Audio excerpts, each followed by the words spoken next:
Pulizija mit-taqsima ta' kontra r-reati maġġuri u mit-taqsima ta' kontra l-frodi komplew bil-ħidma tagħhom biex jiġbru aktar fatti u provi fil-każ ta' Aldo Kutajjar li flimkien ma' martu jinsabu akkużati b'ħasil ta' flus. Tul il-jum ta' tnejn esperti tal-qorti kienu preżenti biex jivvalutaw l-oġġetti kollha li hemm fil-villa tal-ex konsu ta' Xangaj. Għal-ħin twil kienet għaddejja wkoll ħidma biex tiġi valutata il-proprjetà innifisha, b'sorsi jindikaw li tiswa l fuq minn €1,000,000. Preżenti mal-Pulizija waqt din il-ħidma kien hemm Aldo Kutajjar innifsu li jiġi hu l-kap ta' ċivil Mario Kutajjar li minnaħa tiegħu qed jiġħad li kellu xi forma ta' għarfien dwar dan il-każ. Isabel Kutajjar ta' 52 sena u Aldo Kutajjar ta' 55 sena qed ikunu akkużati li kisbu proprjetà minn dħul li ġie minn attività kriminali.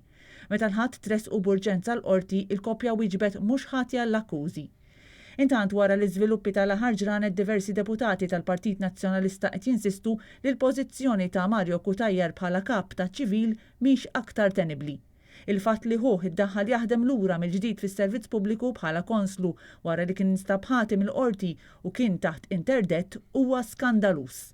Issa qed jikbru l-appelli biex Mario Kutajjar jirreżenja minnu fih filwaqt li ssir inkjesta pubblika.